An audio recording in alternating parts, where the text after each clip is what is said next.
사순절 넷째 주 수요일 마태복음 21장 1절에서 22절 중심 본문 마태복음 21장 1절에서 17절 그들이 예루살렘에 가까이 와서 감람산의 벳바게에 이르렀을 때 예수께서 두 제자를 앞서 보내셨다. 그가 말씀하셨다. 저 너머에 있는 마을로 들어가면 낙이 한 마리가 메어 있고 그 새끼도 옆에 있을 것이다. 그 나귀들을 풀어서 나에게로 데려오라. 만일 누가 뭐라고 하거든 주께서 쓰실 겁니다 라고 하라. 그가 즉시 그들을 보냈다. 이 일이 일어난 것은 선지자의 말씀이 성취되게 하려 함이었다. 시온의 딸에게 이렇게 말하여라. 이제 보아라, 내 왕이 오고 계신다. 그는 겸손하여 나귀를 타셨다. 맞다, 그 나귀의 새끼를 타셨다. 그래서 제자들은 그곳을 떠났고 예수께서 말씀하신 대로 했다. 그들이 나귀와 그 나귀 새끼를 데려와 그들의 겉옷을 그 위에 덮었고 예수께서 그 위에 타셨다. 엄청난 무리들이 그들의 겉옷을 길바닥에 폈다. 다른 사람들은 나무에서 가지를 꺾어 길 위에 뿌렸다. 예수보다 앞서가던 사람들과 예수 뒤에 따라오던 사람들이 큰 소리로 외쳤다. 호산나 다윗의 자손이 오시는 이에게 하나님의 축복이 지극히 높은 곳에서 호산나. 그들이 예루살렘에 들어오자 온 도시가 흥분에 사로잡혔다. 사람들은 이 사람이 누구냐고 물었다. 무리들이 대답했다. 이분은 갈릴리 나사렛에서 온 선지자 예수시다. 예수께서 성전에 들어가셔서 성전 안에서 사고 파는 모든 사람들을 내쫓으셨다. 그는 한정산들의 탁자와 비둘기 판매상들의 의자를 뒤집어 엎으셨다. 그가 그들에게 말씀하셨다. 이것이 바로 성경이 말한 광경이다. 내 집은 기도의 집이라 불릴 것이다.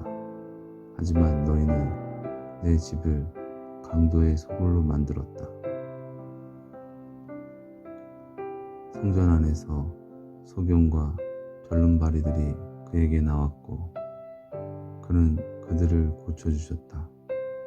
하지만 대제사장들과 서기관들은 예수께서 하시는 비범한 일들과 아이들이 성전에서 다윗의 자손께 호산나라고 외치는 것을 보고는 몹시 화가 났다. 그들이 예수께 여쭈었다. 이 아이들이 하는 말이 들립니까? 예수께서 말씀하셨다. 들린다. 너희는 다음과 같은 내용을 한 번도 읽어본 적이 없느냐? 당신은 어린 아이들과 젖먹이들의 입에서 찬양의 소리가 나오게 하셨나이다. 그러고 나서 그는 그들을 떠나 성 밖으로 나가 베다니로 가셨고 거기서 밤을 지내셨다. 아멘.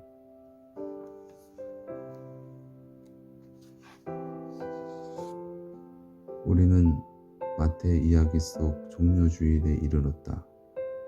우리가 지내는 사순절 기간에서 종료주일까지는 아직 10일이 남았지만 이 이야기는 언제 읽어도 좋다. 종료주일과 성금요일 사이에는 많은 사건들이 압축되어 있기 때문에 그 기간에 일어난 일들을 미리 확인하는 것이 중요하겠다. 본문의 광경은 성경 모든 내용 가운데서 가장 위대한 장면 중 하나이다. 예수께서 당나귀를 타고 예루살렘으로 들어가신다. 그 장면은 오페라 혹은 섹스피어의 희곡으로 치면 절정에 해당될 것이다. 하지만 마태에게 그 장면은 더 길고 더 복잡한 이야기, 즉 하나님과 이스라엘의 이야기 전체에서 절정에 해당한다.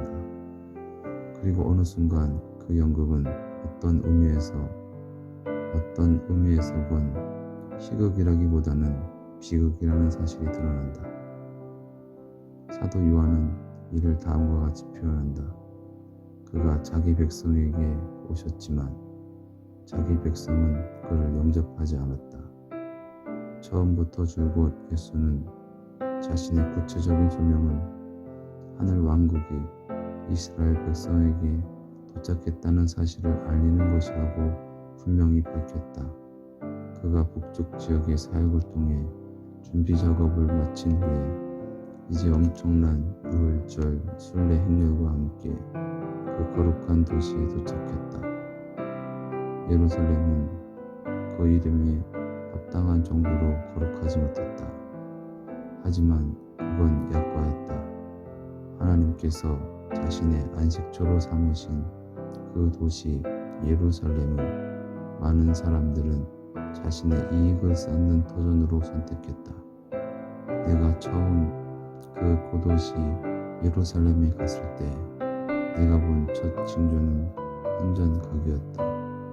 세계 도처에서 몰려든 사람들이 그 지역의 화폐를 사용해야 하는 상황은 과거나 지금이나 늘 똑같을 거라는 생각이 들었다. 물론 성전의 경우 순례자들은 희생 제사를 드리기 위한 동물을 구입해야 했다. 그게 먼 지방에서 양이나 염소를 가져다가 도중에 육식 동물의 공격을 받을 위험을 감수하는 것보다 안전한 방법이다. 현금을 가져와서 지역 화폐로 바꾼 후에 희생 제사를 위한 정결한 현지 동물을 구입하면 될 일이다. 간단하다.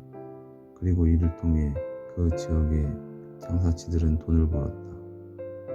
하지만 성전을 향한 예수의 항의는 단순히 성전이 그런 의미에서 강도의 소굴이 되었다는 게 아니었다.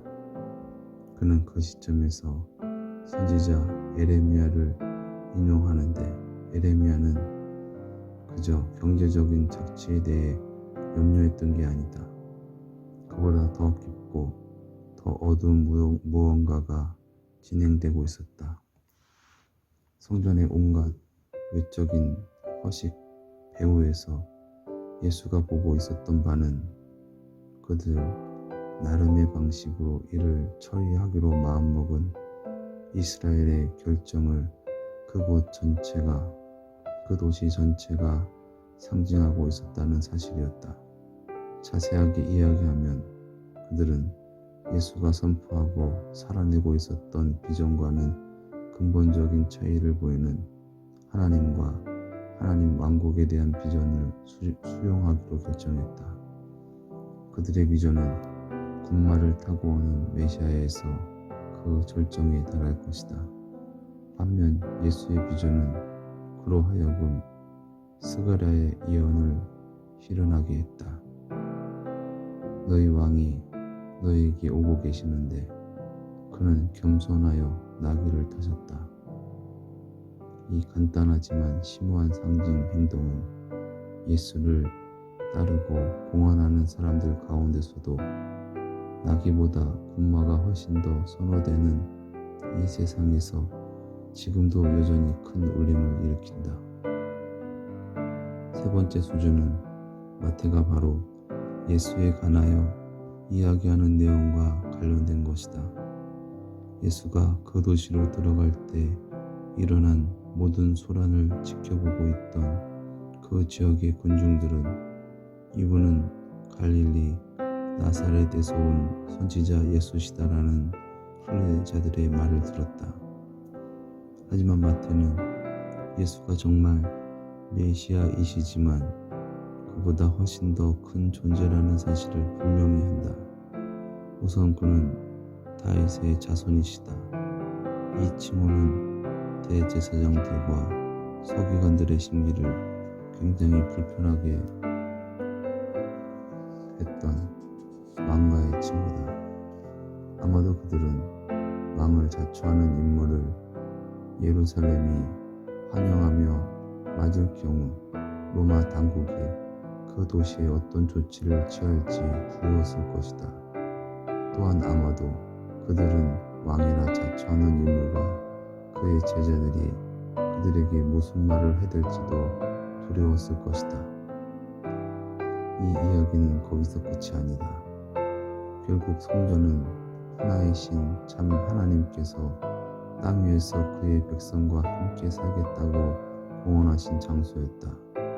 마태의 눈에는 예수 자신이 바로 그 장소가 되신 것이었다. 이 장면에서 우리는 초창기 그리스도인들이 수용하고 발전시켰던 위대한 진리를 발견한다. 즉, 시온산에 세워진 옛 성전은 하나님께서 자신의 백성과 함께 하실 새로운 실제를 미리 내다보는 이정표 역할을 했을 뿐이다. 그렇다면 예루살렘은 예수와 성전을 둘 다 떠안기에는 협소한 공간이었다. 예수와 성전은 충돌할 수밖에 없었다. 그 충돌은 그 뒤에 이어질 연속된 사건들의 시발점이 되며 그 사건들은 곧 예수의 죽음으로 귀결될 것이다. 하지만 계속 눈길을 주다 보면 우리는 또한 그 죽음의 의미가 무엇일지 보여주는 징조들을 볼 수 있다. 만약 예수가 진정한 성전이라면 우리는 치유와 용서가 이제 성전이 아닌 예수 안에서 일어날 것으로 예상할 수 있다. 마태는 성전 안에서 소경과 절름발이들이 그에게 나왔고 그는 그들을 고쳐주셨다는 특이한 사실에 우리의 관심을 집중시킨다. 사무엘하 5장 8절을 보면 다윗의 명령을 따라 소경과 절름발이들이 성전 출입이 금진된다. 마찬가지로 지금 다윗의 자손도 성전을 소경과 절름발이들이 없는 구역으로 유지시키신다. 하지만 이번에는 방법이 다르다. 그들을 치유한 것이다. 예수가 제시하고 있던 비전과 당대 다른 사람들이 제시하고 있던 비전의 차이를 이보다 더 잘 요약하기는 힘들 것이다. 오늘의 기도. 은혜로우신 하나님, 우리가 당신의 뜻과 당신의 약속을 왜곡할 때에는 우리를 도전하시고 오셔서 이제와 영원토록 우리 안에 우리와 함께 거하소서. 예수님의 이름으로 기도드렸습니다. 아멘.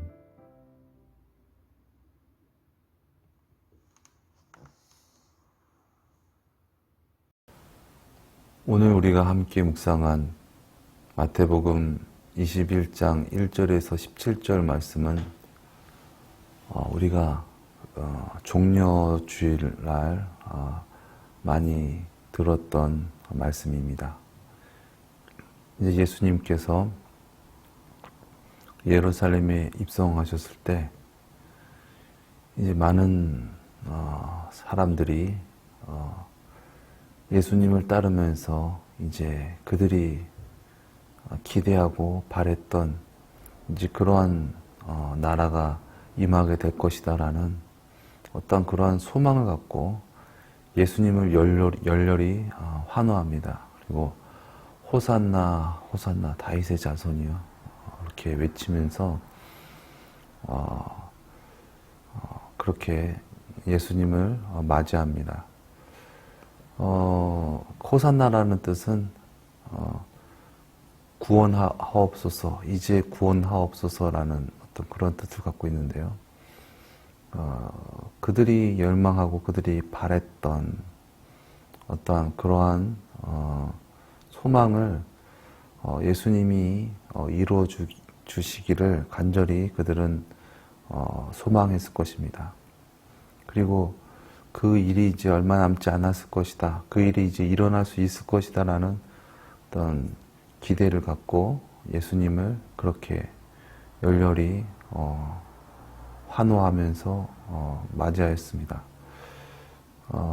종려나무를 꺾어서 예수님이 걸어가시는 그 길에 놓기도 하고, 또 그들의 겉옷을 깔아놓기도 하고, 또한 그렇게 많은 고백을 하면서 그렇게 예수님을 맞이했지만, 사실 예수님께서 그 예루살렘에 오르신 것은 이제 예수님의 마지막 사역을 감당하시기 위하여, 죽으시기 위하여 그곳에 가신 것이죠. 참 동상이몽이라는 말이 참 맞는 말인 것 같습니다. 이 예수님을 맞이하는 백성들과 또 예수님의 생각이 너무나 달랐던 것이죠. 그리고 예수님은 성전에 들어가십니다. 그래서 성전에 들어가셔서 돈 바꾸는 자들, 또 그 성전에 제물로 드리는 어떤 그런 동물들을 파는 사람들을 내어 쫓으시고 그들의 상을 엎으십니다. 여기서 많은 것을 우리가 의미할 수 있는데요. 예수님께서 그렇게 다 쫓으시고, 내 집은 기도하는 집이다. 그런데 너희가 강도의 소굴로 만들었구나 라는 그런 말씀을 하십니다.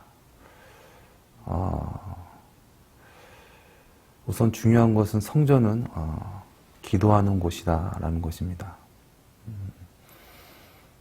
그런데 이 기도하는 곳을 강도의 굴렬로 만들었다. 어떤 측면에서 보면은 뭔가 이 기도하는, 하나님께 기도하는 어떤 이 성전이 되어야 할 이 성전이 어떤 상업적인 목적을 갖고 어떤 하나님께 나아가는 어떤 하나님과는 반대되는 어떤 그런 생각을 갖고 있는 곳이 아니다라는 것을 예수님께서 말씀하신 것 같습니다. 그래서 정말 하나님께 나아가는 것은 하나님께 진정 우리가 구원받고 인도함 받고 하나님께서 나를 인도하여 주시옵소서라는 마음으로 나가야 되는 거지, 하나님께 어떤 재물을 드렸다고 해서 하나님께서 나의 어떤 뜻을 들어주십시오라는 어떤 그런 방향으로 나가는 곳이 아니라는 것이죠. 또 두 번째로 강도의 굴렬이라고 말씀을 하셨던 예수님의 그 말씀 속에는 강도는 도둑과는 다릅니다. 강도는 사람을 죽일 수도 있고 사람을 위협해서 그 가진 것을 빼앗는 것을 말합니다.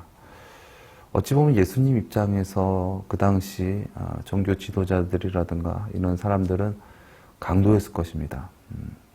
즉 예수님을 죽이는 자들이죠.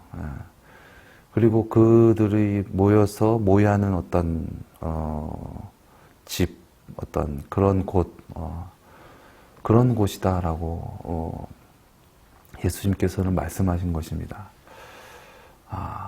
진정 우리가 예수님을 구주로 영접하지 않고 물질을 주로 아니면 다른 것을 주로 여기는 어떠한 그러한 모임과 그러한 곳은 결국 예수님을 죽이는 강도의 소굴이 될 것입니다.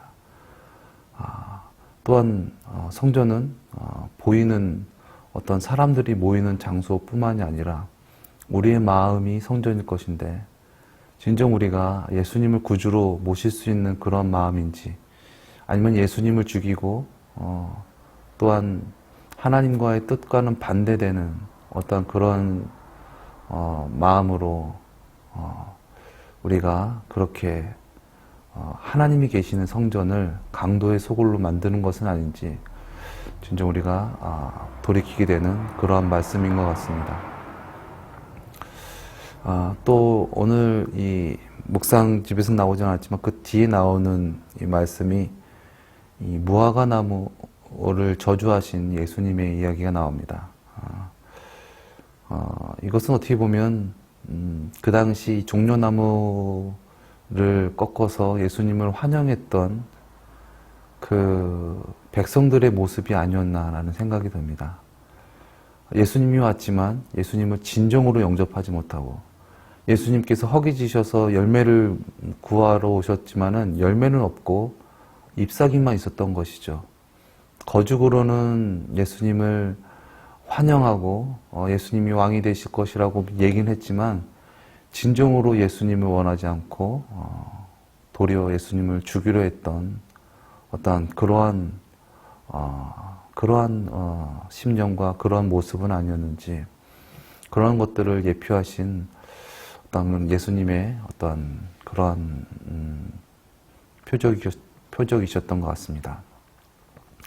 우리가 진정 사순절 기간을 맞이하여서 진정 우리가 우리의 심령을 바라볼 수 있는 그런 은혜가 있기를 원합니다. 그리하여서 진정 나는 예수님을 구주로 영접할 수 있는 그러한 마음인가 돌이켜보면서 그렇게 진정 주님으로 말미암아 예배가 회복되어지고 주님으로 말미암아 하나님의 나라가 우리 가운데 이루어지기를 예수님의 이름으로 축원드립니다. 기도하시겠습니다. 사랑의 주님, 우리를 구원하시기 위하여, 우리를 위하여 죽으시기 위하여 예수님은 예루살렘에 입성하셨지만, 많은 이들이 예수님을 환영한다고 했지만은 그들 속마음은 강도의 굴려와 같은 마음이었음을 보고 예수님께서는 얼마나 외롭고 허탄하셨을까. 그러나 그럼에도 우리를 구원하시기 위하여 그 모든 예언을 성취하신 놀라우신 하나님의 사랑, 우리가 진정 그 하나님의 사랑, 예수님의 사랑에 더욱더 마음의 문을 열고 진정 예수님으로 말미암아 살기 원합니다. 예수님으로 말미암아 죽기를 원합니다. 우리를 구원하여 주시옵소서. 우리를 인도하여 주시옵소서. 이제 내 뜻대로 살아가는 것이 아니라 하나님의 뜻대로, 우리의 구세주 예수님의 뜻대로 살아가기 원합니다. 우리를 인도하여 주시옵소서. 우리를 구원하여 주시옵소서. 진정 예수님께, 하나님께 기도하는 집이 되어지게 하여 주시옵소서. 예수님의 이름으로 기도드렸습니다. 아멘.